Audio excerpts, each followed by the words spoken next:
حي على الفلاح.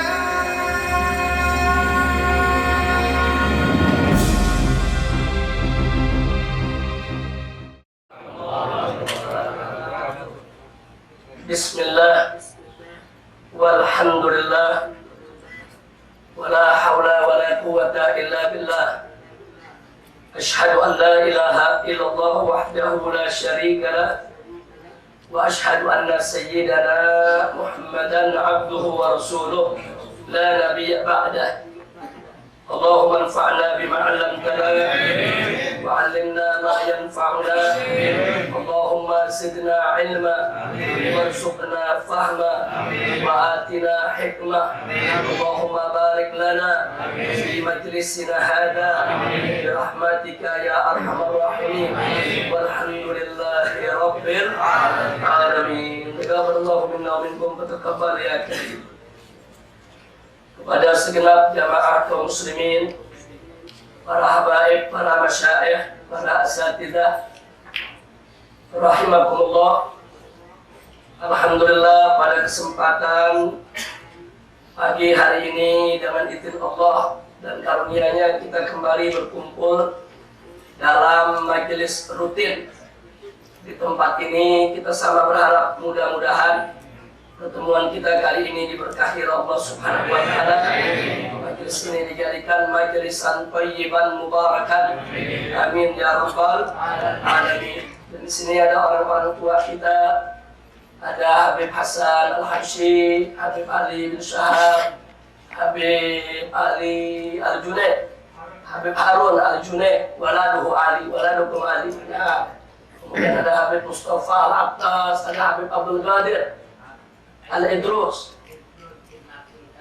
bin Abdul Qadir. Nah, beliau datang dari Ciapus, Tangerang. Di sini juga ada Habib Ali As-Sigaf, ada Habib Idrus Al-Habsyi dan lain sebagainya, ada Habib Utsman, ada Mahdali. Nah, mudah-mudahan kehadiran orang-orang tua kita ini akan makin menambah turunnya barakah dari Allah untuk kita semua. Amin ya rabbal alamin. Melanjutkan pelajaran kita pada bulan yang lalu, di mana pada majelis yang lalu kita sudah sama membahas apa yang dimaksud mukjizat ilmiah Al-Quran dan apa yang dimaksud tafsir ilmiah Al-Quran. Setiap mukjizat ilmiah Al-Quran merupakan tafsir ilmiah Al-Quran, tapi setiap tafsir ilmiah Al-Quran belum tentu mukjizat ilmiah Al-Quran. Mukjizat ilmiah Al-Quran disepakati oleh ulama perlu untuk dipaparkan.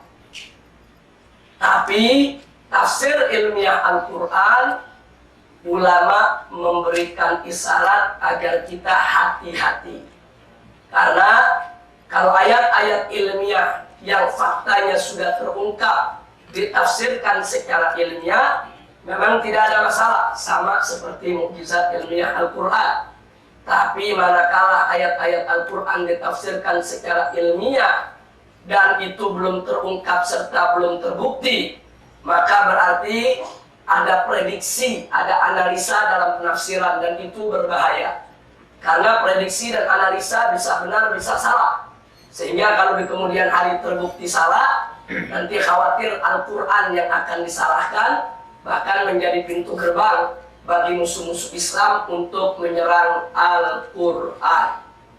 Nah, karena itu tafsir ilmiah Al-Quran ada syarat, dan kita sudah paparkan syarat-syaratnya pada majelis ta'lim bulan yang lalu.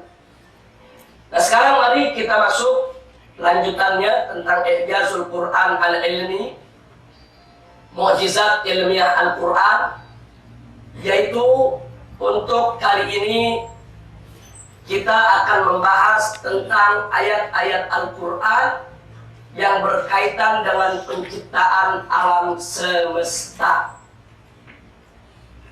Kita perhatikan di sini bahwa bicara tentang penciptaan alam semesta, maka di dalam Al-Quran akan kita dapatkan ayat yang menginformasikan tentang masa.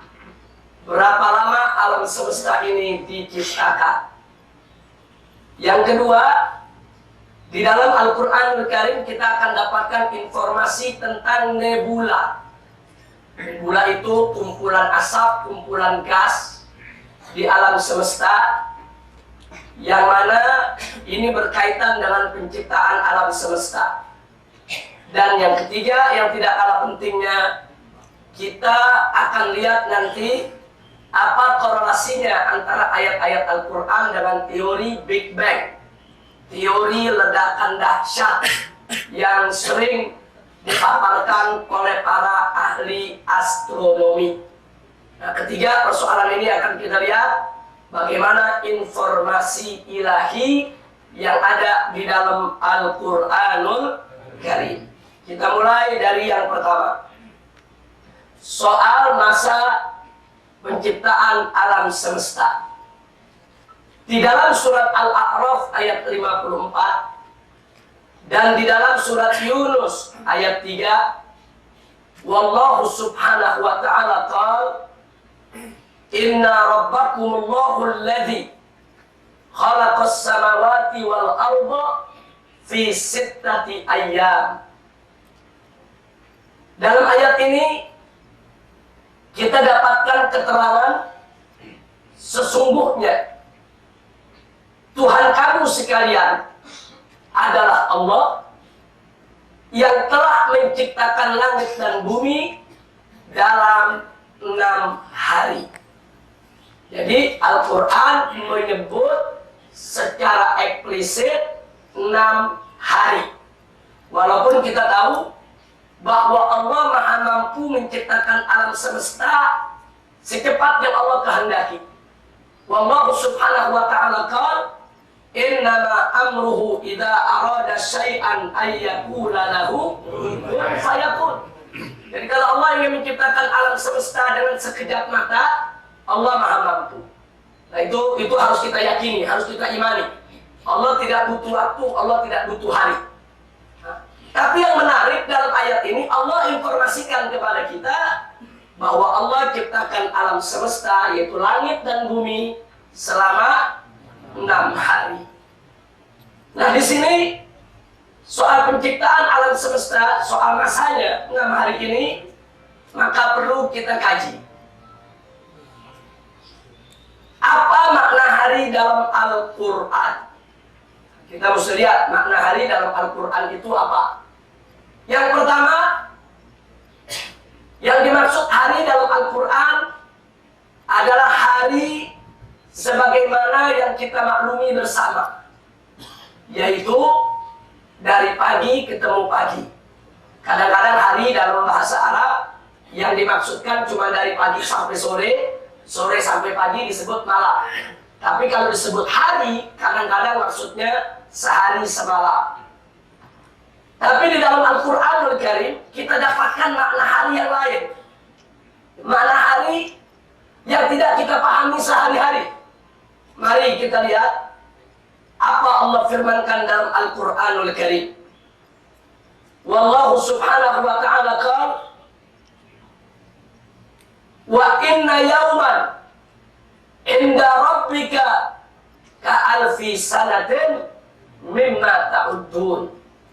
Jadi di dalam ayat ini Allah subhanahu wa ta'ala menyatakan sesungguhnya sehari di sisi Tuhanmu adalah seperti 1000 tahun menurut perhitunganmu. Jadi ayat ini menginformasikan kepada kita bahwa di sana ada satu hari yang sama dengan 1000 tahun kita. 1000 tahun hitungan manusia. Tegas, ini ayat eksplisit secara terang dan nyata menyebutkan kepada kita bahwasanya di sana ada hari yang lamanya sama dengan 1000 tahun di atas muka bumi ini, saudara. Subhanallah, walhamdulillah, wala ilaha illallah, wallahu akbar. Nah, ayat ini ada dalam surat Al-Ahzab ayat 38. Ayat yang kita tulis ini ada di dalam surat Al-Ahzab ayat 38.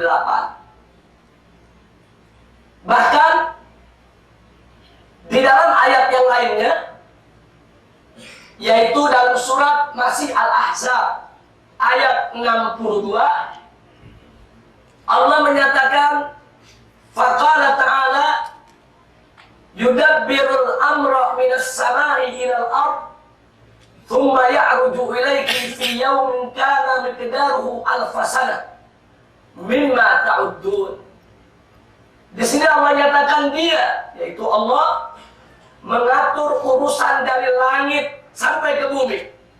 Kemudian urusan itu naik kepadanya dalam satu hari yang kadar lamanya adalah 1000 tahun menurut perhitunganmu.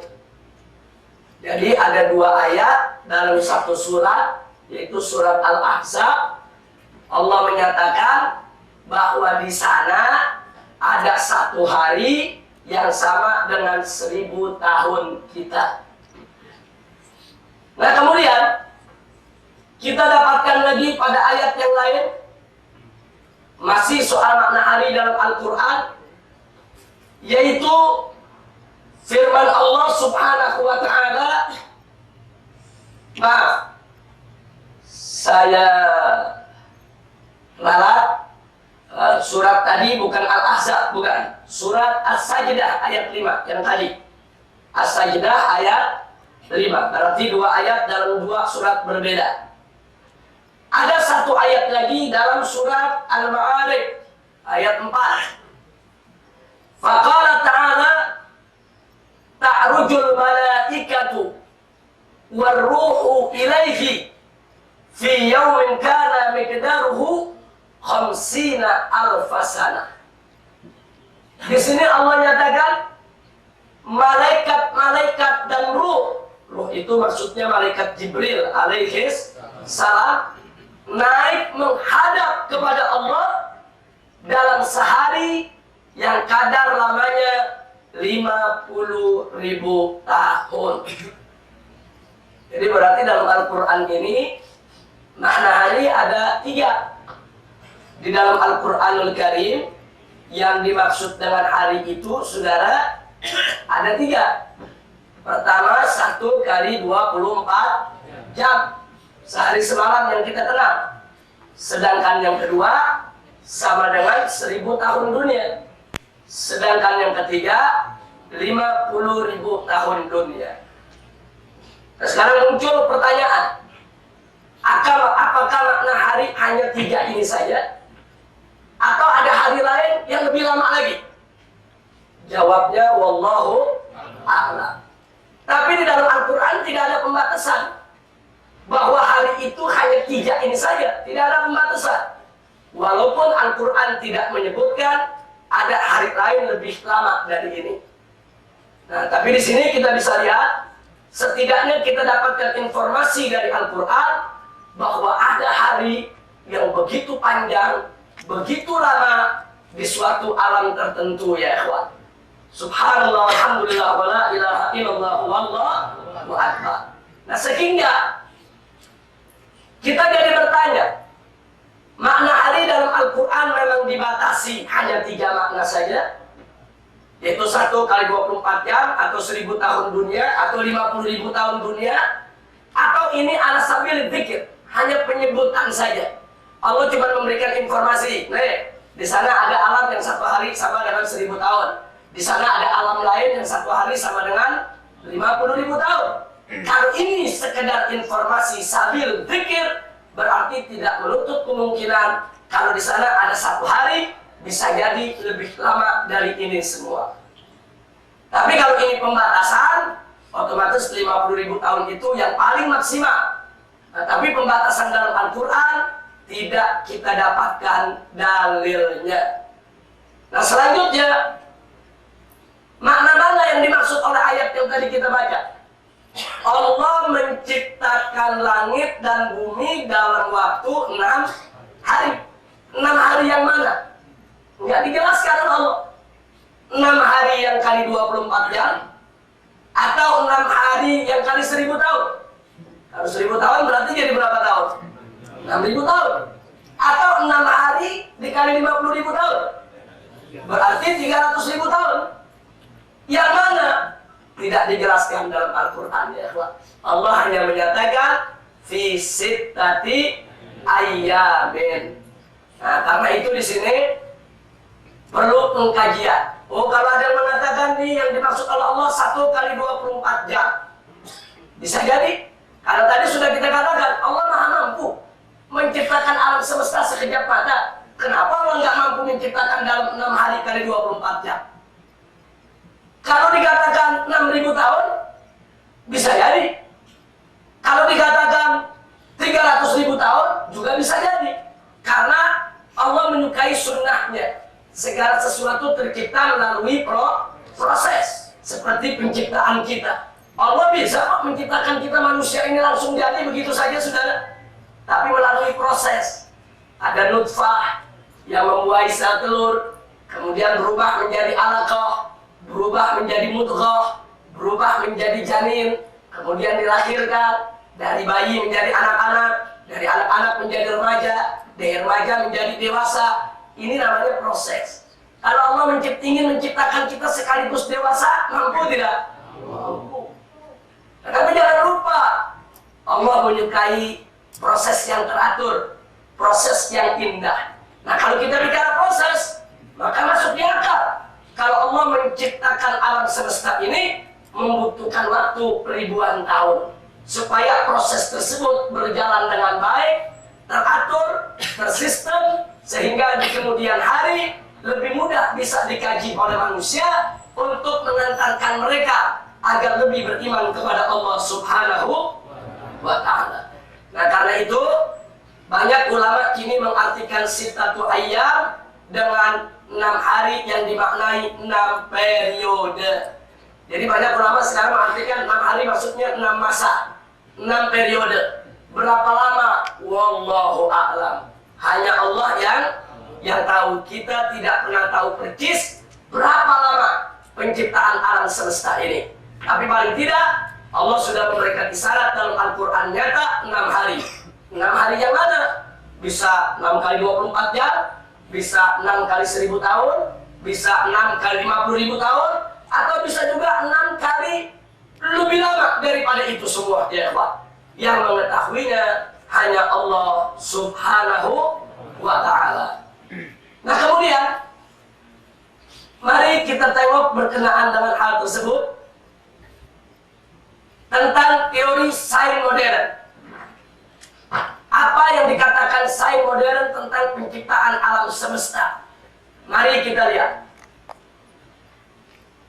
Para ulama astronomi mengatakan bahwa dalam ilmu astronomi alam semesta yang disebut juga jagat raya dikenal dengan istilah kosmos.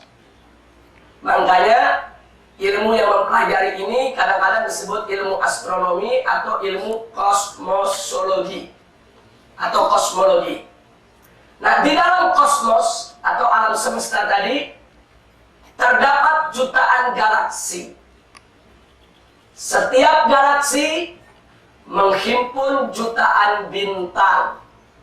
Setiap bintang memiliki sistem peredaran sendiri yang menghimpun sejumlah planet, satelit, komet, dan asteroid.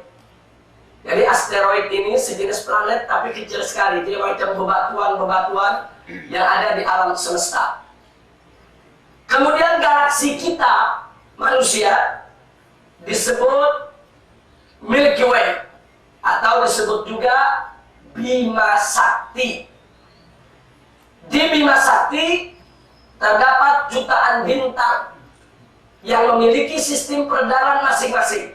Salah satu bintang dalam Bima Sakti disebut bintang kuning. Bintang kuning itulah yang kita kenal dengan nama matahari. Nanti ada pelajaran tersendiri bahwa Al-Quran juga menyebut matahari sebagai bintang. Itu menakjubkan ya saudara. 15 abad yang lalu Al-Quran sudah sebut matahari itu adalah bintang saudara. Padahal orang baru tahu matahari itu bintang di zaman modern. Dulu nggak tahu, mereka bilang bintang itu yang kecil, yang kelap-kelip di atas daun nun di sana. Matahari mereka bilang bukan bintang. Tapi ternyata ada ayat Al-Quran yang menunjukkan kalau matahari adalah bintang. Itu nanti ada babnya sendiri. Nah, sistem peredaran matahari dikenal dengan istilah tata surya. Dalam sistem tata surya, matahari sebagai bintang pusat peredaran memiliki 8 planet, yaitu secara berurut dari yang paling dekat dengan matahari. Pertama Merkurius, kedua Venus, ketiga Bumi, keempat Mars, kelima Jupiter, keenam Saturnus, kemudian Uranus dan Neptunus. Tapi perlu dicatat, Konferensi International Astronomical Union telah memecat Ceres dan Pluto sebagai planet. Dulu dianggap planet, kemudian dipecat. Nah, kemudian ada lagi Sena. Ini sudah diajukan sebagai planet, tapi ditolak oleh konferensi. Kenapa ini saya perlu jadikan catatan? Nabi Yusuf alaihissalam diceritakan oleh Allah dalam Al-Quran bahwa beliau cerita kepada ayahnya, yaitu Nabi Yakub alaihissalam. Apa kata Nabi Yakub? Wahai ayah, aku melihat dalam mimpiku asy-syamsa wal qamar wa ahada asyar kaukaban. Aku lihat dalam mimpiku ada matahari, ada bulan, dan ada 11 kaukab. Kaukab itu dalam bahasa Arab maknanya 2. Bisa makna bintang, bisa makna planet. Ini menarik, zaman Nabi Yusuf, jauh sebelum Nabi kita lahir, Allah menginformasikan kepada Nabi Yusuf lewat mimpinya. Mimpi Nabi itu benar, nggak ada mimpi Nabi yang tidak benar. Bahwa Nabi Yusuf melihat ada 11 planet. Saudara, coba perhatikan dalam catatan kita. Kalau Pluto dan Ceres tidak dipecat, Sena diterima sebagai planet. Jadi berapa jumlah planet yang ada? Tapi ini menarik. Apa betul-betul Ceres dan Pluto itu tidak memenuhi syarat planet? Atau memang ini permainan orang di luar Islam? Jangan sampai planet ada 11 karena cocok dengan Al-Quran. Jadi sebelum cocok dengan Al-Quran, pecat dulu yang 2. Nah, kalau yang 2 dipecat kan dari 10 jadi 8. Yang 1 jangan terima. Nah, inilah perlunya orang-orang Islam menjadi ahli astronomi untuk memperdebatkan definisi planet. Dulu Ceres itu planet disebut. Tapi 7 tahun kemudian dalam konferensi internasional astronomi dipecat. Tidak disebut lagi planet. Begitu juga Pluto. Pluto baru setahun yang lalu dipecat. Setelah puluhan tahun jadi planet, kemarin dipecat ya kok. Ternyata planet bisa dipecat juga ini. Masya Allah. Nah, kenapa dipecat? Menurut konferensi, mereka berdebat soal definisi. Mereka bilang Pluto ini terlalu kecil, sehingga nggak cocok untuk disebut sebagai planet. Tapi ini masih diperdebatkan. Nah, yang disebut planet itu, saudara, itu salah satu benda langit yang dia bisa bergerak bebas, tidak ditarik oleh planet yang lain. Contoh, bulan itu tidak disebut planet karena bulan ditarik oleh gravitasi bumi. Jadi bumi punya daya tarik, bumi juga planet. Bulan, ini dulu banyak orang sebut planet, bukan. Bulan itu disebut satelit. Satelit alami. Jadi benda-benda langit yang ditarik oleh planet itu disebut satelit. Nah, Pluto ini tidak ditarik oleh planet yang lain. Berdasarkan definisi ini, Pluto adalah planet yang dia punya kekuatan bisa menarik, yaitu planet-planet yang lebih kecil daripada dia. Nah, cuma para ahli astronomi melihat karena Pluto terlalu kecil, akhirnya mereka mengatakan Pluto bukan planet. Wallahu a'lam. Cuma ini yang menarik. Di sini perlu kita ketahui, Kenapa penting orang-orang Islam itu untuk menjadi ahli astronomi agar mereka bisa dilibatkan dalam konferensi-konferensi internasional macam ini, supaya kita tidak dikerjai oleh orang kafir.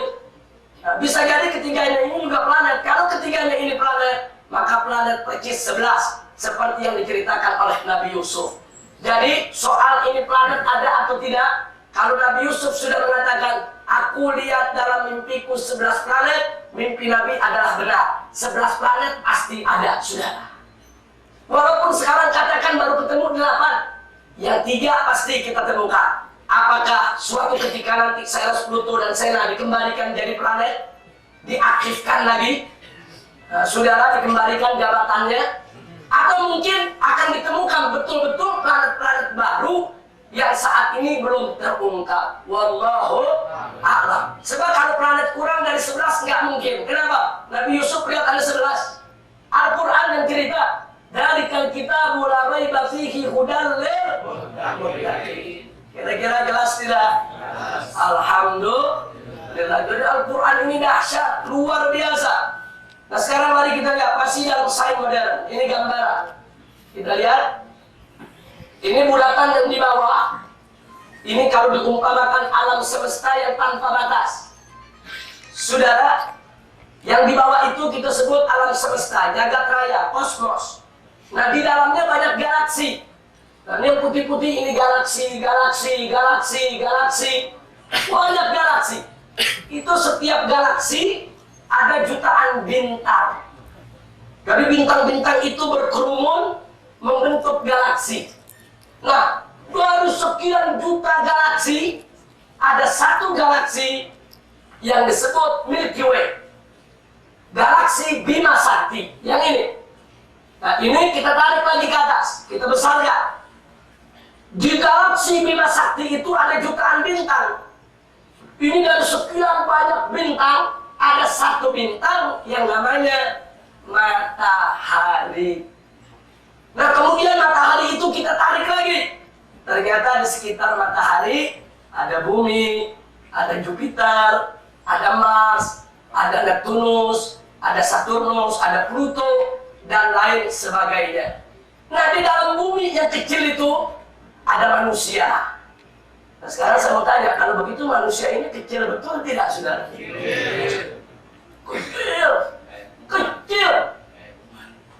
Kecil, kuman masih lebih gede apa ini? Ini manusia ini kalau dibandingkan dengan seluruh ciptaan Allah sangat kecil. Kecil di dalamnya kecil betul. Tapi subhanallah, walaupun kita makhluk yang kelihatan kecil di alam semesta, tapi kita mendapat perhatian yang paling besar dari Allah.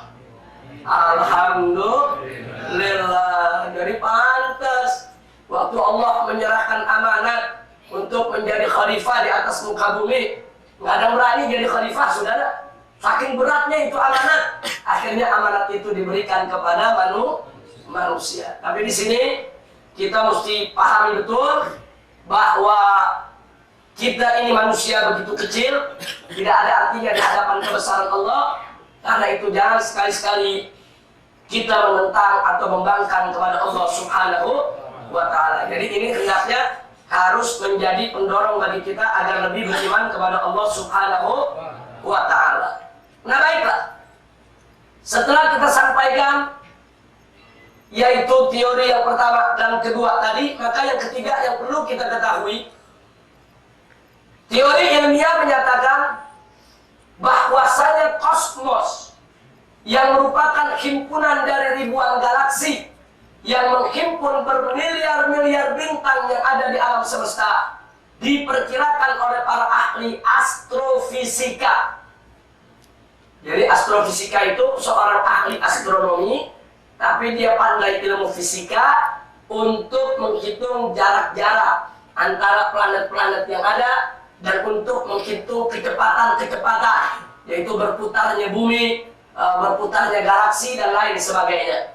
Nah, sedang sistem tata surya diperkirakan berumur 5 miliar tahun. Perkiraan ini berdasarkan perhitungan data-data tentang proses perpadatan, kondensasi, dan proses pengecilan kumpulan gas primitif nebula primer yang beredar, kemudian proses ledakan dahsyatnya yang menimbulkan pecahan berupa potongan-potongan benda keras, selanjutnya masuk dalam proses pembentukan berbagai benda langit di alam semesta. Jadi maksudnya saudara, dulu diperkirakan bagaimana bumi ini terjadi. Nah, ini kita bicara bumi dulu sebelum bicara alam semesta. Bumi nggak terjadi begitu saja. Jadi para ahli sains modern memperkirakan dulu terjadi ledakan dahsyat, saudara, yang ledakan itu melempar benda-benda langit ke seluruh ufuk. Benda-benda itu sangat-sangat panas karena mengandung fusi nuklir yang sangat tinggi. Tapi kemudian begitu dia terpecah dari sumbernya, dia mengalami pendinginan. Begitu dia mengalami pendinginan, dia beku, kemudian dia menjadi planet. Ini prosesnya tidak sehari dua hari, tapi ini prosesnya sangat panjang, dan para ahli astrofisika mereka menghitung dengan rumus. Ini kalau satu unsur, karena yang namanya bumi ini kan banyak unsur. Ada unsur penerang, ada unsur fosfor, ada unsur emas, ada unsur besi, ada unsur magnesium, ada unsur seng dan lain sebagainya. Mereka sudah hitung. Unsur ini dari panas membeku membutuhkan waktu sekian tahun. Unsur ini dari panas membeku membutuhkan waktu sekian tahun. Baru setelah itu mereka semua menyatu, membentuk satu planet seperti bumi, dan itu membutuhkan waktu jutaan tahun. Ini berdasarkan hitungan. Jadi jangan langsung kita ambil, oh ini pasti benar, belum tentu. Hitungan mereka belum tentu benar. Tapi yang menarik, berarti sains modern sepakat bahwa alam semesta ini diciptakan lewat proses yang sangat panjang. Nah, apakah ini bertentangan dengan Al-Quran? Tidak. Al-Quran mengatakan 6 hari. Apa enggak bertentangan? Ini mengatakan sains modern lama prosesnya. Al-Quran mengatakan 6 hari. Sama sekali tidak bertentangan. Kenapa? Karena 6 hari dalam Al-Quran ada yang nilainya 300.000 tahun. 6 hari dalam Al-Quran ada yang nilainya tadi 6.000 tahun. 6 hari dalam Al-Quran bahkan bisa lebih lama dari itu semua, saudara. Nah, jadi artinya penemuan sains modern semacam ini ternyata tidak bertentangan dengan informasi Al-Quranul Karim. Nah, jadi kesimpulannya, alam semesta yang begitu luas dan menakjubkan dengan jumlah galaksi yang tidak terhingga serta memiliki sistem yang begitu teratur dan indah. Ingat, tidak terhingga ini dalam ilmu kita, bukan dalam ilmu Allah. Kalau dalam ilmu Allah, tidak ada makhluk yang tidak terhingga, nggak ada. Semua makhluk dalam hitungan Allah. Semua makhluk dalam pengetahuan Allah. Tidak terhingga dalam hitungan manusia. Karena kita nggak mampu untuk menghitungnya. Sebab yang tidak terhingga itu kekuasaannya ya Allah, bukan makhluk ya saudara. Yang namanya makhluk, nggak ada yang nggak terhingga. Yang namanya makhluk pasti ada batasan. Nah, cuman kalau saya katakan tidak terhingga, ini penting dalam ilmu akidah. Maksudnya dalam ilmu manusia, karena kita tidak mampu menjangkaunya. Nah, jadi alam semesta yang begitu luas dan menakjubkan, dengan jumlah galaksi yang tidak terhingga, serta memiliki sistem yang begitu teratur dan indah, semua itu terjadi melalui satu proses yang begitu panjang dan lama, sesuai dengan sunnatullah. Yang dimaksud sunnatullah tadi, bagaimana satu unsur dari panas mengalami beku, itu harus melalui proses untuk menjadi beku. Itu sunnatullah. Jadi aturan-aturan Allah yang tersistem. Subhanallah, fakta ilmiah tersebut di atas yang baru terungkap di abad modern ternyata sejalan dengan apa yang diisyaratkan dan diinformasikan Al-Quran sejak 15 abad yang lalu, di mana Al-Quran mengisyaratkan bahwa masa penciptaan alam semesta berlangsung dalam waktu 6 hari atau 6 periode. Dan di dalam Al-Quran ada ayat menyebutkan satu hari ada yang sama dengan 1000 tahun, satu hari ada yang sama dengan 50.000 tahun, dan tidak menutup kemungkinan satu hari mungkin bisa ada ratusan ribu tahun atau jutaan tahun. sehingga informasi tersebut sejalan dengan penemuan dalam dunia sains modern. Alhamdulillah. Kira-kira jelas tidak? Ini yang menakjubkannya daripada Al-Quranul Karim. Nah, sekarang mari kita lihat. Pertama sudah kita jelaskan soal massa. Sekarang kita masuk yang kedua, soal nebula. Apa sih kaitannya dengan nebula? Sebelum kita bicara soal Big Bang, mari kita lihat soal nebula. Allah berfirman dalam surat Fussilat ayat 11. A'udzu billahi minasyaitonir rajim. Bismillahirrahmanirrahim. Tsumma stawa ila samai wa hiya dukhanun. Shadaqallahul azim. Allah menyatakan tsumma stawa, kemudian dia Allah menuju kepada penciptaan langit. Bagaimana cara Allah menciptakan langit? Allah nyatakan dan langit itu ketika itu waktu penciptaan masih merupakan dukhon. Apa dukhon? Asap. Allah yang kasih tahu dulu langit masih berupa asap. Nah sekarang mari kita lihat saudara, apa kata sains modern tentang asap tadi saudara. Mari kita lihat. Sains modern mengatakan gumpalan asap di alam semesta dikenal dalam ilmu astronomi dengan sebutan nebula. Nebula itu gumpalan asap di alam semesta. Kata nebula berasal dari bahasa Latin yang berarti kabut. Bentuk jamaknya nebula. Para ahli astronomi menyatakan bahwa galaksi penuh dengan nebula. Tadi yang kita gambar itu galaksi-galaksi, ada jutaan bintang.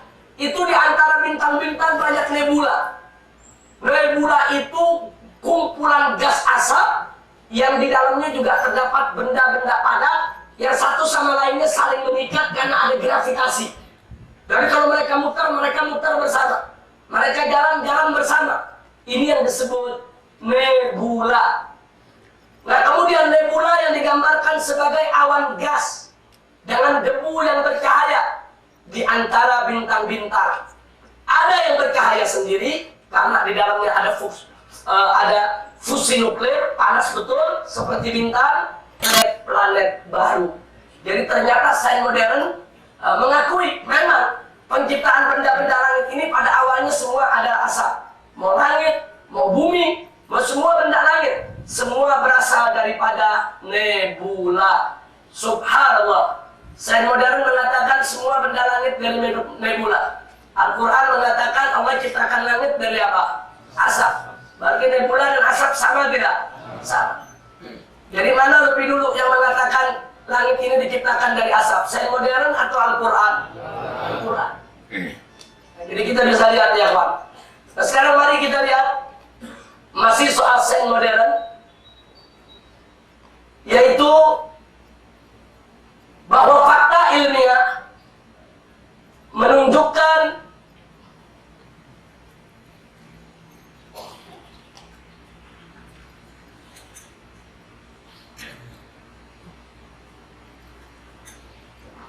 sebentar, ini agak ngadat dia ini. Baik, fakta ilmiah menunjukkan bahwa pembentukan bintang-bintang terjadi setiap saat, yang bermula dari gumpalan gas dan debu di luar angkasa yang terkumpul. Kemudian gaya gravitasi membuatnya tertarik berkumpul semakin kuat. Gas di tengah gumpalan yang menguat tersebut menjadi sangat panas dan terlumat sehingga fusi nuklir dapat terjadi. Di saat itulah tercipta sebuah bintang baru. Setiap saat Allah menciptakan bintang-bintang baru di alam semesta ya Pak. Nah kemudian proses menakjubkan ini terjadi secara terus-menerus di nebula-nebula yang berserakan di seluruh galaksi. Dari fakta ini tidak diragukan kemampuan nebula membentuk berbagai benda langit di alam semesta, termasuk semua benda langit yang ada dalam sistem tata surya, yaitu matahari, bumi, Venus, Mars, Jupiter, Saturnus, Neptunus, dan seterusnya. Bahkan para ahli astronomi meyakini bahwasanya pembentukan alam semesta pada awalnya semua berasal dari nebula primer, yaitu nebula yang paling awal yang diciptakan oleh Allah, yaitu kelompok gas asli sebagai nebula yang pertama sebelum nebula-nebula yang lain ada. Jadi para ahli astronomi punya keyakinan sebelum alam semesta ini Allah ciptakan nebula, asap, kemudian asap itu berproses, kemudian tercipta benda-benda langit, tercipta bintang-bintang, tercipta galaksi-galaksi, akhirnya terbentuk sebagai jagat raya. Dari mana para sains modern itu meyakini? Sebab di zaman sekarang ini, ilmu astronomi dengan alat-alat canggih, mereka mengamati. Ternyata sampai saat ini masih banyak nebula-nebula yang seperti itu, walaupun ukurannya kecil. Jadi ini nebula kumpul itu asap, benda-benda disedot oleh dia, makin lama makin rapat, akhirnya menyatu ya Pak. Begitu menyatu mereka ada yang jadi asteroid, ada yang jadi planet, ada yang jadi benda-benda lainnya, dan ini berlangsung sampai hari ini. Bahkan ada yang jadi bintang baru, yang mana setelah dia bersatu, akhirnya dia mengeluarkan cahaya. Kenapa ada cahaya? Karena ada fusi nuklir di dalamnya ya Pak, yang tingkat panasnya luar biasa. Nah, karena ini terjadi, maka sejak kapan ini terjadi? Setiap hari ada bintang baru, setiap hari ada proses. Berarti ini terjadi sejak dulu kala. Berarti proses alam semesta yang dulu kala tidak berbeda dengan apa yang terjadi dalam penciptaan bintang baru. Alhamdulillah. Nah, yang penting bagi kita, ini ada beberapa contoh. Ini contoh nebula. Nah, ini saya nggak kelihatan di sini. Kalau yang di luar mungkin kelihatan. Ini contoh-contoh nebula. Karena ini sudah lemah, dia punya lampunya. Insya Allah nanti akan kita ganti. Nah, ini contoh-contoh nebula. Di sini ada nebula Rosetta, ada nebula Helion, ada nebula-nebula yang lainnya. Nah, nebula-nebula ini merupakan tempat di mana terjadinya berbagai macam benda langit. Alhamdulillahirabbil alamin. Nah, lalu baiklah. Kalau kita sudah lihat beberapa aneka nebula, lalu apa kesimpulan yang kita ambil? Subhanallah, sejak 15 abad lalu, Al-Quran menyatakan bahwa asal langit adalah dukhon, yaitu berarti gumpalan asap. Kini fakta ilmiah menetapkan bahwa pembentukan alam semesta dengan berbagai benda langitnya berawal mula dari nebula. Apa itu nebula? Tidak lain dan tidak bukan adalah gumpalan asap yang berbentuk awan gas dan debu. Nah, jadi sekali lagi ya Pak, kalau begitu informasi Al-Quran dengan informasi ilmiah sejalan tidak cocok. Nah, cuman ingat, Al-Quran tidak membutuhkan pembenaran ilmiah. Al-Quran tidak butuh pembenaran ilmiah. Mau terungkap, mau tidak terungkap, Al-Quran pasti benar. Justru kita balik. Penemuan ilmiah yang membutuhkan pembenaran dari Al-Quran. Jadi kalau sains modern mengatakan alam semesta tercipta dari nebula, kita benarkan. Kenapa? Karena Al-Quran yang membenarkannya. Jadi jangan kita balik. Jangan kita bilang Al-Quran benar gara-gara orang kafir menemukan nebula. Enggak.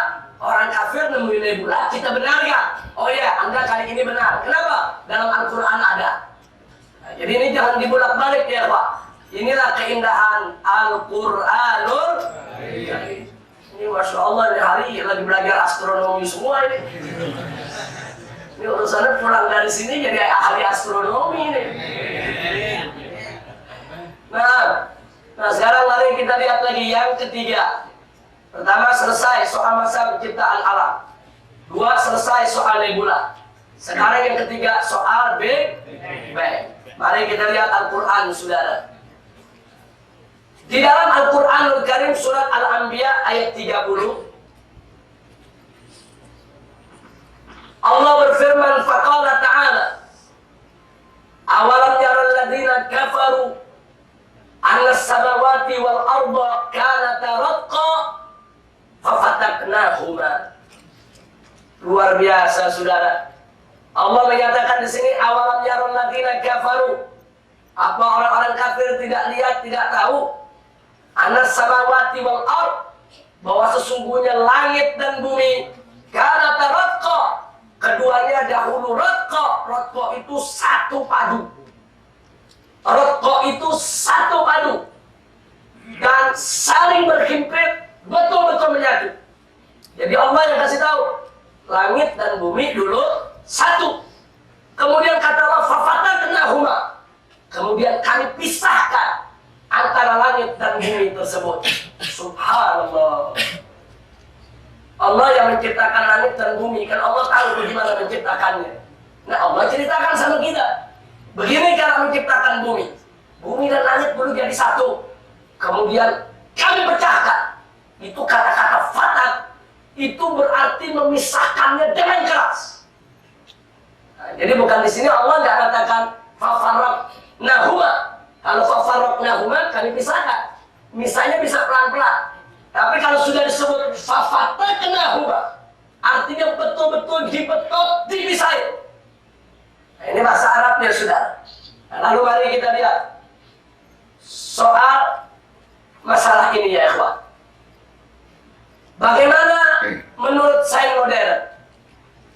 Pada tahun 1927, seorang ilmuwan Belgia, Jules Lemaitre, memperkenalkan teori telur kosmik yang menyebutkan bahwasanya alam semesta pada mulanya sangat kecil, kemudian meledak menjadi alam semesta yang mengembang. Dan di tahun 1940-an, teori tersebut berkembang menjadi teori ledakan besar yang disebut sebagai teori Big Bang. Kebanyakan ahli astronomi maupun astrofisika meyakini teori ilmiah yang menyatakan bahwasanya alam semesta bermula dari suatu peristiwa yang disebut Big Bang. Menurut teori ini, diperkirakan 20 miliar tahun yang lalu terjadi suatu ledakan besar yang melemparkan gas dan partikel dengan keras dan cepat ke segala arah. Dari ledakan ini, semua zat dan energi alam semesta tercipta melalui massa yang berputar di jagat raya. Jadi lanjutan yang tadi. Jadi mereka bilang, dulu alam semesta ini kecil menjadi satu. Yang tadi bahasanya nebula. Nah, begitu menjadi satu, terjadi himpitan dan terjadi ledakan besar yang melempar ke segala arah. Begitu terlempar, maka mereka tercipta menjadi benda-benda langit. Salah satunya adalah bumi. Ini yang Allah tadi katakan, ya kawan. Fafataqnahuma. Dulu langit dan bumi jadi satu, kata Allah. Kemudian kami cerai mereka. Kami lepaskan itu bumi dari langit. Berarti Allah nyatakan fafataqnahuma, ini yang dimaksud terlepas dengan keras, atau kalau bahasa kita sekarang meledak, yaitu terlempar kemana-mana isi daripada nebula tersebut, saudara. Jadi kalau orang barat bilang Big Bang, kalau bahasa Al-Quran disebut fatak, yaitu diledakkan, dilepaskan dengan keras, dengan paksa. Inilah bahasa Al-Quranul Karim. Nah, kemudian masih kita lihat soal sains modern. Jadi pasca terjadinya ledakan besar, berbagai pecahan dan potongan benda keras dari gumpalan awan dan debu yang sudah menguap dan mengeras, masing-masing berproses sesuai dengan zat dan energi yang dikandungnya. Bumi ini energinya banyak, ada air, ada segala macam, sehingga mampu untuk menampung kehidupan manusia. Tapi ada planet-planet lain nggak ada air. Sampai saat ini tidak ditemukan air. Berarti dia hanya menyerap zat-zat tertentu yang sebagian dimiliki oleh bumi, sebagian lagi tidak dimiliki oleh bumi. Tapi di antara sekian, yaitu daripada planet, maka bumi yang paling indah di dalam menyerap zat-zat energi yang ada. Kenapa? Karena Allah akan menjadikan bumi sebagai tempat tinggal manusia. Karena itu bumi ini mengandung berbagai macam zat yang dibutuhkan oleh manusia untuk kehidupannya. Keyakinan para ilmuwan terhadap teori ledakan besar ini berdasarkan penemuan sinyal-sinyal radio lemah di seluruh ruang angkasa yang diyakini sebagai sisa energi dari ledakan besar. Jadi dari ledakan besar itu ada yang tersisa, yang nggak menciptakan planet apapun. Nah, yang tersisa ini memberikan sinyal-sinyal radio lemah di dalam dunia astronomi. Jadi ada denyut-denyut yang terdengar, yaitu pada alat-alat canggih yang diciptakan manusia yang terjadi di ruang alam angkasa. Subhanallah, walhamdulillah, wala ilaha illallah, wallahu akbar. Ini gambar sebetulnya bagus betul. Sayang di sini kurang terfokus, tapi yang di luar kelihatan yang di luar. Nah, jadi ini gambar yang pertama, itu gulungan bintang-bintang yang beradu satu sama lainnya. Kemudian membuat pusaran, seperti pusaran angin, saudara. Nah, itu kalau sudah masuk pusaran macam itu bintang-bintang yang ada seperti masuk mixer. Jadi diremas oleh itu pusaran. Setelah diremas, mereka menyatu, kemudian diledakkan lagi, dilempar lagi. Begitu dilempar lagi, tercipta lagi bintang-bintang baru. Nah, ini biasanya bintang-bintang yang masuk ke mixer ini bintang tua. Jadi kalau bintang itu sudah tua umurnya, cahayanya sudah mulai redup, daya tariknya sudah mulai lemah, dia gampang terseret dalam gelombang di ruang angkasa. Nah, bintang-bintang tua ini menyatu, terseret, akhirnya membentuk satu pusaran, persis kayak mixer. Dia masuk ke dalam lubang pusaran, dia dihancurkan di rumah, kemudian diledakkan, dilempar lagi, saudara. Begitu dilempar lagi, dia jadi bintang baru lagi, dengan cahaya baru lagi. Subhanallah, walhamdulillah, wala ilaha illallah, wallahu akbar. Nah, jadi kesimpulannya apa yang bisa kita ambil di sini? Kesimpulan yang bisa kita ambil di sini adalah memperhatikan berat bumi yang mencapai, ini berat bumi 5.976 juta ton. 1 juta berapa nolnya? 6. Berarti kalau juta, 6 kali 3 berapa nolnya? 18. Ini bacanya betul 18 nol. Nah, silakan. Yang ahli matematika, ahli fisika, silakan baca. Nah, tapi di sini bahasanya 5.976 juta ton. Berarti kita bayangkan bumi ini berat tidak? Sangat berat. Dengan isi 1.083.230, masih tambah juta lagi. Kilometer kubik, bukan meter kubik. Kilometer kubik. Nah, kita tahu sendiri 1 ton meter kubik aja luar biasa. Nah, ini isi daripada bumi, bola dunia. Yang memiliki suhu inti bumi, pusat bumi, itu suhunya mencapai 5.000 derajat Celcius. Panas betul. Ditambah dengan keluasan langit luas, dan beban volumenya yang luar biasa beratnya. Maka proses pemisahan langit dan bumi yang semula jadi satu, niscaya merupakan suatu peristiwa pemecahan yang maha dahsyat. Saya mau tanya, kalau di tembok ada semen muncul dikit, kita mau keluarin ya, Pak. Kita mau copotin itu semen dari tembok. Nah, kalau semennya bulat begini aja, kadang-kadang kita perlu palu untuk kita ketok. Perlu tekanan, perlu keras, supaya dia terlepas. Itu cuma semen dikit. Nah, Anda bayangkan bumi yang tadi 5.976 juta ton, ini Allah mau pisahkan dari langit. Jadi kita bisa bayangkan prosesnya itu maha dahsyat, sangat keras, akan terjadi dentuman di alam semesta. Ini yang orang Barat mengatakan Big Bang, ledakan besar, ledakan dahsyat. Sebelum orang Barat cerita ledakan dahsyat, Al-Quran sudah menggambarkan kedahsyatan daripada pemisahan bumi.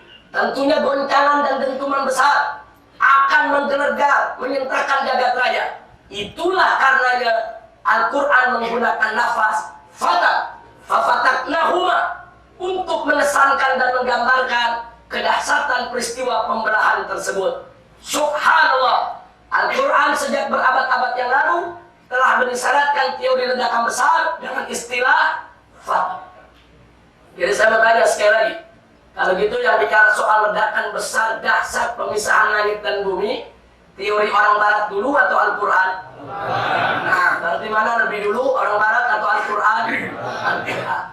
Nah, jadi Al-Quran tidak butuh pembenaran daripada sains, tapi sains yang membutuhkan pembenaran dari Al-Quranul Karim.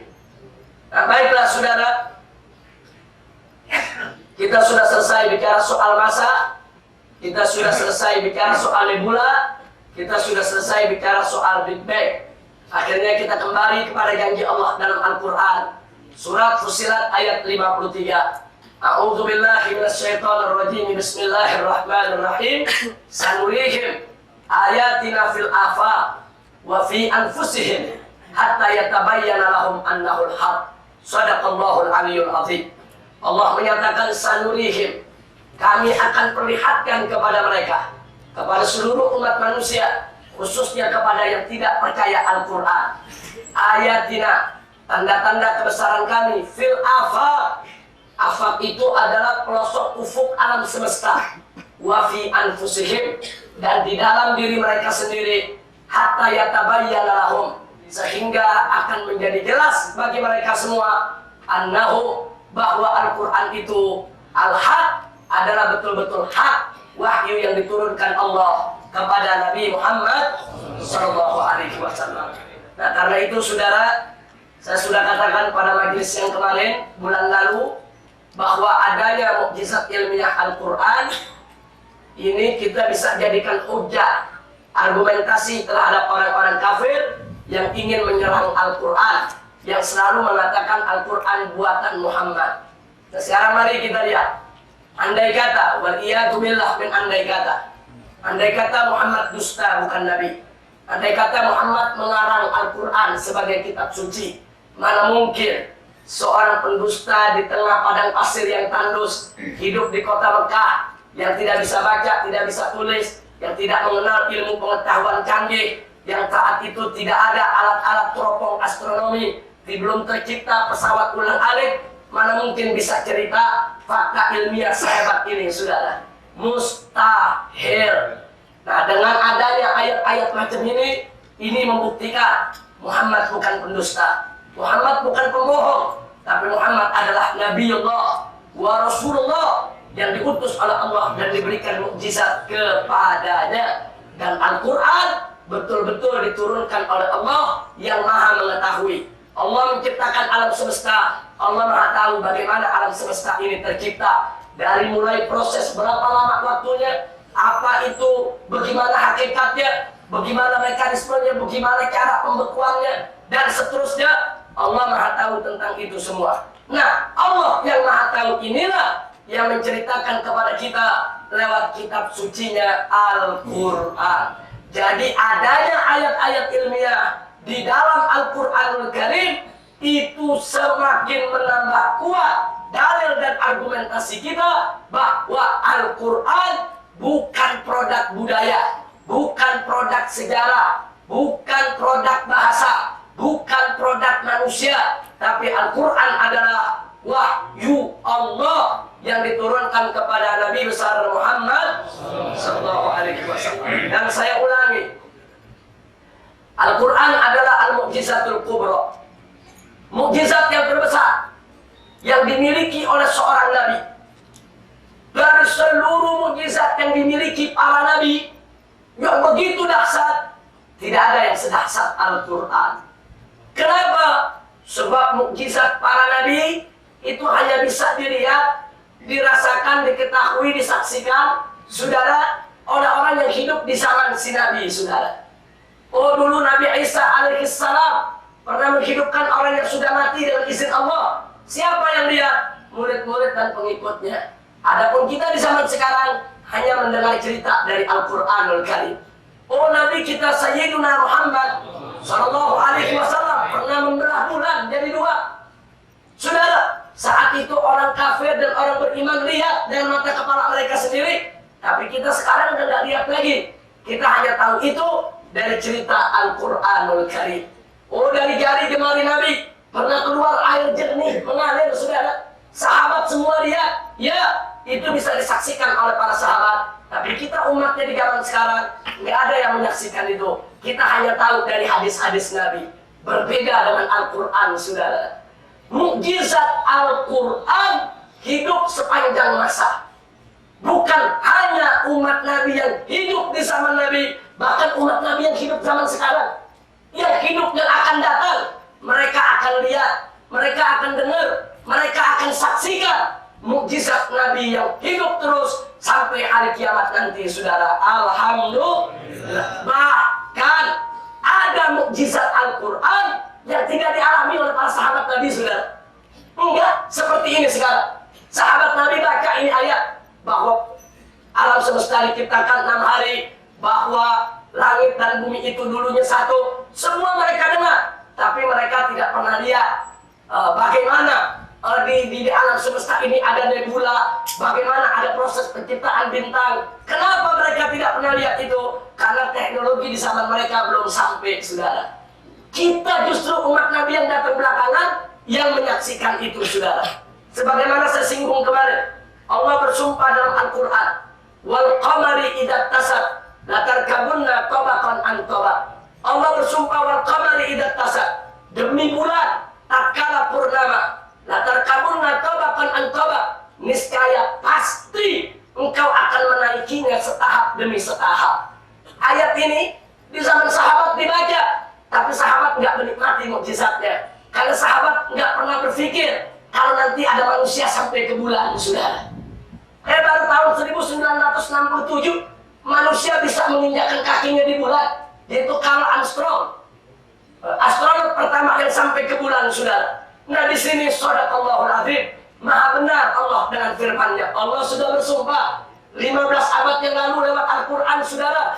Wal qamari idza tasad, demi bulan tatkala purnama, la tarkabunna tabaqan an tabaq, niscaya engkau pasti akan menaikinya setahap demi setahap. Mukjizat yang dahsyat ini sahabat nggak lihat, yang hidup di zaman Nabi nggak lihat, tapi kita yang hidup zaman sekarang melihatnya, saudara, dan menyaksikannya. Subhanallah, walhamdulillah, wala ilaha illallah, wallahu akbar. Makanya Al-Quran ini ulama mengatakan al-mu'jizatul kubra, mukjizat yang paling besar, paling dahsyat, paling hebat, karena hidup sepanjang zaman dan umat Nabi akan menyaksikannya setiap saat, ya kawan. Alhamdulillah. Bahkan jangan lupa, jangan-jangan besok di anak cucu kita akan ditemukan lagi ilmu pengetahuan modern yang lebih canggih lagi, yang kita sekarang belum tahu, saudara. Ternyata itu ada dalam Al-Quranul Karim. Jadi Al-Quran ini lautan mukjizat. Jadi ada mukjizat yang Al-Quran tampakkan di zaman Nabi, ada yang Al-Quran tampakkan di zaman sesudahnya, ada yang Al-Quran tampakkan di zaman kita sekarang ini, dan yakinlah akan ada yang ditampakkan oleh Al-Quran di zaman-zaman yang akan datang. Karena ini Allah punya janji. Sanurihim ayatina fil afaq wa fi anfusihim hatta yatabayyana lahum annahul haq. Shadaqallahul azim. Nah, inilah yang bisa saya sampaikan. Mudah-mudahan manfaat untuk kita semua. Nah, ini saya, sebagaimana saya katakan kemarin, ini sudah saya tulis semua di buku ini. Ini buku saya tulis waktu saya di penjara yang kemarin. Jadi dalam penjara saya sempatkan waktu untuk baca Quran, baca tafsir, mengkaji, menulis. Salah satunya yang kita dalami adalah mukjizat ilmiah Al-Quran. Nah, dalam catatan yang saya sudah buat, tidak kurang dari 1000 ayat Al-Quran yang bicara soal mukjizat ilmiah. Dalam buku ini, saya hanya membahas tidak kurang lebih 125 ayat. Nah, yang kita bahas pada hari ini, itu baru ayat soal masa penciptaan alam semesta, ayat soal nebula, dan ayat soal Big Bang. Baru 3 ayat.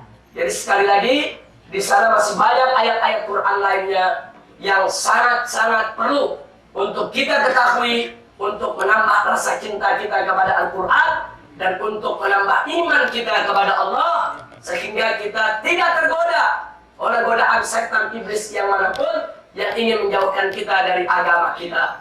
Jadi pengajian ini sengaja kita sampaikan pelajaran ini agar kita makin cinta kepada Allah, makin cinta kepada Rasulullah, makin cinta kepada Al-Quranul Karim. Nah, kepada yang muda-muda, khususnya yang bergerak di bidang sains, tolong jangan lupa, Anda ingin dalami sains satu hal yang sangat bagus sekali, tapi tolong jangan jauhkan diri dari agama. Jangan jauhkan diri dari agama. Agama ada tuntunan pedoman untuk itu semua. Kalau Anda berpegang teguh kepada agama, Allah akan bukakan ilmu pengetahuan modern itu makin berkah lagi, insya Allah. Nah baiklah, sebelum kita akhiri dan sebelum kita buat tanya jawab pada majelis ini, saya tambahkan sedikit dari pelajaran kemarin yang sempat tertunda. Sudah sebutkan syarat tafsir ilmiah ada 6. Ini sudah kita bahas.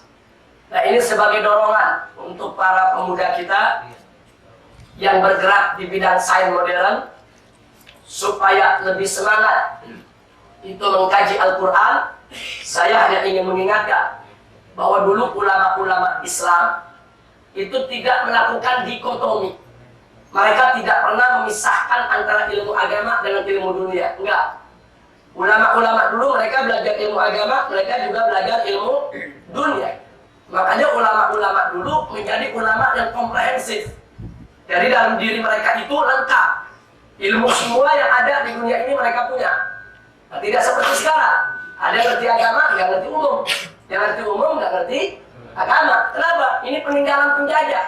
Ini peninggalan imperialisme. Begitu negeri Islam dijajah oleh orang-orang kafir, yang belajar agama nggak dikasih belajar umum. Yang belajar umum nggak dikasih belajar agama. Dipisahkan. Inilah konsep sekularisme. Nah mestinya umat Islam dua-duanya belajar. Ilmu pengetahuan alam pelajari, ilmu pengetahuan sosial pelajari, komputer pelajari, apalagi ilmu agama. Itulah sebabnya di zaman sekarang ini sedikit sekali orang Islam yang menjadi penemu, saudara. Sedikit. Nah, kenapa? Ada yang pintar punya ilmu dunia, karena nggak didukung dengan iman dan takwa, nggak berkah ilmunya.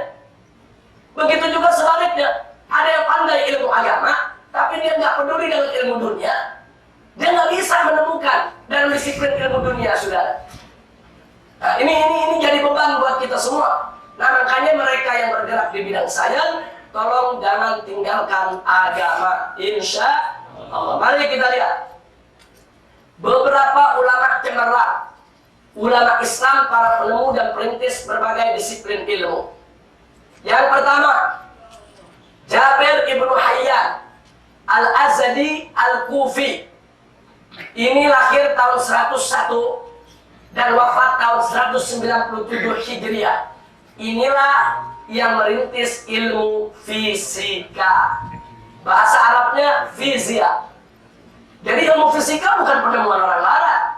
Ilmu fisika penemuan ulama Islam. Jabir ibnu Hayyan ini murid daripada Al-Imam Ja'far As-Sadiq radhiyallahu ta'ala anhu.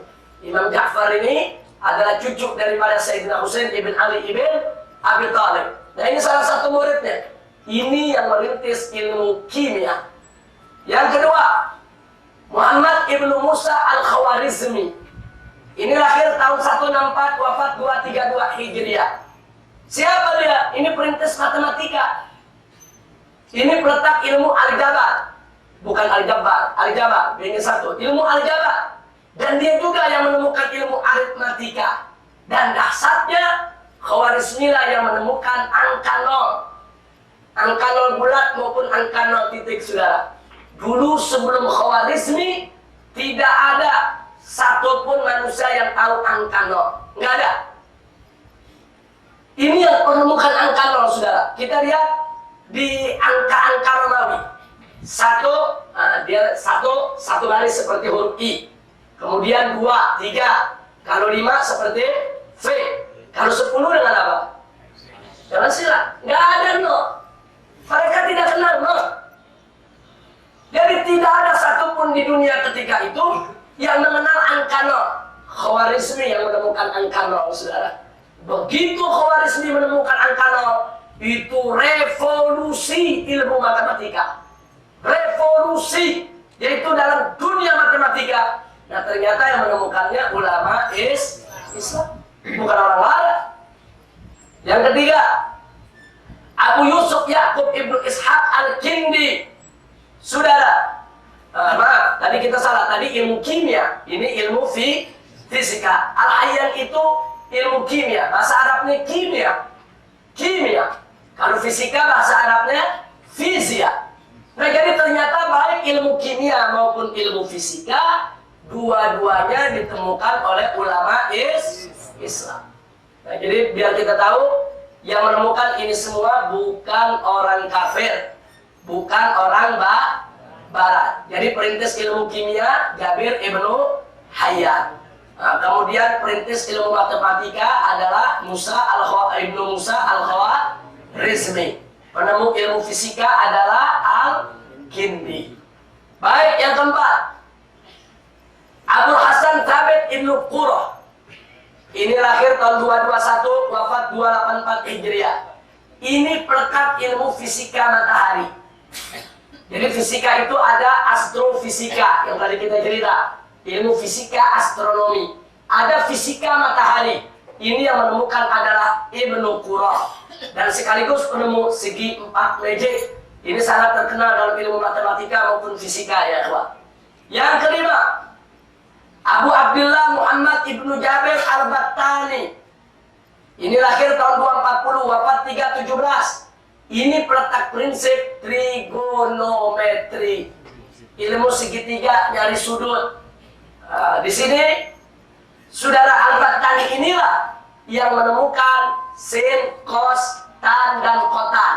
Sinus, kosinus, tangen, kotangen. Ini yang menemukan. Bukan orang Barat, bukan orang kafir. Yang menemukannya adalah ulama Islam. Dari tahun 240 sampai 317 Hijriah Al-Battani hidup. Ini ilmu baru ditemukan, saudara. Subhanallah, walhamdulillah, wa la ilaha illallah, wallahu akbar. Masih ada lagi, yang keenam, Abu Bakar Muhammad Ibnu Zakaria Ar-Razi. Ini yang disebut Bapak Kimia Klinik Kedokteran. Lahir juga tahun 240, wafat 311 Hijriah. Kemudian yang ketujuh, Abul Qasim Khalaf Ibnu Abbas Az-Zahrawi. Nah, ini Zahrawi ini perintis ilmu bedah kedokteran. Jadi yang pertama kali berhasil membedah manusia, ini orangnya. Nah, jadi ilmu bedah juga bukan dari orang kafir. Orang kafir belajar dari kita, mengembangkan. Saudara. Nah, kemudian yang kedelapan, Abu Wafa Muhammad Ibnu Muhammad Al-Busijani. Ini perintis ilmu geometri dan perumus kalkulus. Subhanallah. Ternyata ini ilmu bukan dari Barat. Ini semua yang menemukan ulama Islam. Kemudian yang kesembilan, Abu Ali Hasan Ibnu Al-Haytham. Nah, ini lahir tahun 354, wafat 430. Ini peletak dasar ilmu fisika optik. Tadi ada fisika matahari, ada fisika astronomi, ada fisika optik. Dan ini yang pertama kali menemukan kamera. Subhanallah. Ini kamera yang biasa kita pakai, ternyata yang pertama kali menemukan ulama Islam. Nah, kemudian yang ke-10, Abu Raihan Muhammad Ibnu Ahmad Al-Biruni. Nah, ini lahir tahun 362, wafat tahun 442. Inilah peletak sains modern, saudara. Inilah yang merintis ilmu geografi. Dan inilah yang menemukan garis lintang dan bujur, saudara. Jadi kalau kita lihat peta dunia atau bola dunia, ada lintang utara, lintang selatan, ada bujur barat, bujur timur. Yang menemukan Al-Biruni. Oh, saat ini ilmu tentang bujur dan lintang, saudara, sangat manfaat. Pesawat terbang untuk menuju satu kota, itu yang diformat dulu oleh pilotnya, saudara, adalah bujur dan lintang tempat tujuan pesawat itu mau terbang. Termasuk rudal. Rudal itu kenapa bisa tepat? Oh, ini dari satu tempat mau ditembakkan ke satu kota. Nah, cukup cuma lihat itu kota lintang berapa, bujur berapa. Disetel sudutnya untuk rudal tersebut ditembakkan, itu rudal bisa jatuh tepat, saudara. Nah, jadi sekali lagi, siapa menemukan garis bujur lintang ilmu geografi? Ini yang menemukannya adalah Al-Biruni. Nah, kemudian mari kita lihat, masih ada yang ke-11. Abu Ali Al-Husain Ibnu Abdillah Ibnu Sina. Ini lahir tahun 370, wafat 428. Ini yang orang barat menyebut Avicenna. Ini disebut oleh orang-orang barat bapak ilmu kedokteran. Kalau tadi kimia klinik kedokteran, kalau tadi bedah kedokteran. Tapi ilmu kedokteran umum Ibnu Sina yang merintisnya, dan dialah yang menemukan alat suntik. Jadi alat suntik pertama yang menemukan Ibnu Sina, termasuk yang menemukan obat bius.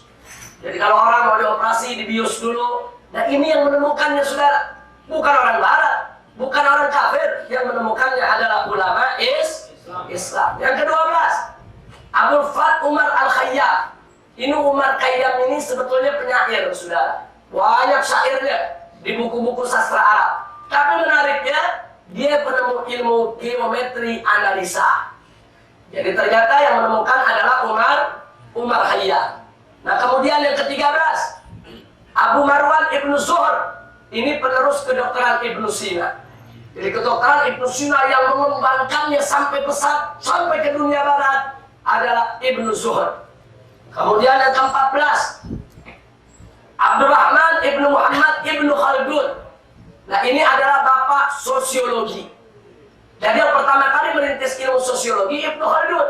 Dulu dia rintis ilmu sosiologi dalam politik dan filsafat. Filsafatnya sendiri Yunani kuno sudah kenal dari zaman Aflatun dan lain sebagainya. Tapi ilmu sosiologi baik dalam politik maupun filsafat, ini yang menemukannya adalah Ibnu Khaldun. Dan yang ke-15, Ahmad Ibnu Majid An-Najdi. Ini lahir tahun 832, wafat 933 Hijriah. Siapa orang ini? Ini penemu kompas saudara. Jadi yang pertama kali nemuin kompas, ini orangnya. Nah ketika itu Vasco da Gama ingin mengarungi lautan, ingin mencari benua-benua baru, ingin tahu dunia, ingin buat peta. Nah, tapi Vasco da Gama tidak menguasai lautan, tidak menguasai arah angin, tidak punya kompas. Dan Vasco da Gama dengar ada Ahmad Ibnu Majid An-Najdi, seorang pengembara yang punya alat kompas modern saudara. Dia ciptakan sendiri. Akhirnya Vasco da Gama mencari orang ini. Begitu ketemu, kerjasama, Ahmad bin Majid diangkat oleh Vasco da Gama sebagai navigator kapal laut Vasco da Gama yang keliling dunia saudara. Nah kita tahu di pelajaran-pelajaran SMA nama Vasco da Gama disebut, nama Ahmad Majid disebut ya? Enggak. Vasco da Gama nggak bisa keliling dunia kalau nggak punya kompas. Ada kompas pun dia nggak bisa keliling dunia karena dia nggak bisa makainya. Nah siapa yang menciptakan? Ahmad bin Majid. Siapa yang bisa menggunakan Ahmad bin Majid? Dan inilah penunjuk jalannya saudara. Alhamdulillah. Nah jadi kita lihat ulama-ulama Islam dulu berkah. Agama ngerti, dunia ngerti, disiplin ilmu dia temukan. Kenapa? Karena mereka tidak meninggalkan Al-Quran, karena mereka tidak meninggalkan As-Sunnah, karena mereka tidak meninggalkan agama, sehingga ilmu dunia mereka menjadi berkah. Nah itu saya dorong anak-anak muda kita yang ada di sini, khususnya atau dimanapun mereka berada, yang menggeluti ilmu dunia, mau sosial, ekonomi, politik, teknologi, terusin. Tapi tolong jangan jauhkan diri daripada agama. Jangan jauh dari Al-Quran dan As-Sunnah. Supaya ilmu yang kita punya berkah. Nah kalau udah berkah nanti Allah yang bukain penemuan-penemuan disiplin ilmu baru saudara. Insya Allah. Nah baiklah, sebelum saya tutup, ada yang ngomong seperti ini saudara. Umat Islam bisanya cuma ngebanggain doang. Dulu yang nemuin ini umat Islam, yang nemuin itu umat Islam. Sekarang mana buktinya? Yang nemuin macam-macam sekarang orang barat, orang kafir. Umat Islam cuma bisanya nyontek, niru. Kadang-kadang niru aja masih salah. Udah gitu mau belinya ngutang lagi. Masya Allah. Nah sini saya mau sampaikan. Pertama, kondisi umat Islam saat ini yang terbelakang, yang ada di bawah kemampuan orang-orang kafir dalam dunia sains modern, kita akui itu satu hal yang sangat memalukan Dan itu satu hal yang sangat memprihatinkan. Malu. Itu tidak kita pungkiri. Tapi yang kedua, walaupun kita malu melihat kondisi kita saat ini, itu tidak boleh menjadi penyebab kita harus malu untuk menyampaikan hakikat, saudara. Ya, kita malu dengan kondisi kita saat ini, tapi kita tidak boleh malu untuk menyampaikan bahwa penemu kamera si fulan, penemu ini si fulan, penemu ini si fulan, bukan untuk kita membanggakan diri, tapi untuk memberi semangat kepada umat Islam yang ada saat ini. Kenapa umat Islam yang dulu mampu, kenapa kita yang sekarang tidak mampu? Mestinya kita belajar dari mereka agar kita tidak tertinggal lagi, insya Allah. Sebab saudara, kalau kita malu menyampaikan penemu-penemu itu umat Islam, orang Barat akan tutup itu nama, saudara. Dan itu sudah mereka lakukan. Mereka geser udah. Yang nemuin kamera orang Barat, yang nemuin geometri orang Barat, yang menemukan aritmatika orang Barat. Mereka sudah klaim semua. Jadi kita dibikin malu supaya nggak usah nyebut-nyebut. Nanti begitu sudah dilupakan oleh sejarah, kita tidak sebut lagi. Akhirnya mereka yang mengklaim semua ilmu pengetahuan itu mereka yang menemukannya. Nah, karena itu saya ingatkan sekali lagi, kita tidak boleh malu. Wajib untuk kita sampaikan penemu-penemu itu adalah ulama Islam. Yang kedua, kita harus mendorong dan mencakup diri kita. Bagaimana cara kita bisa mengikuti para pendahulu kita, insya Allah. Yang ketiga, memang kita harus malu kalau kita tidak mampu bangkit lagi seperti para pendahulu kita dulu, saudara. Nah, mudah-mudahan Allah memberikan kemenangan kepada kita di masa yang akan datang.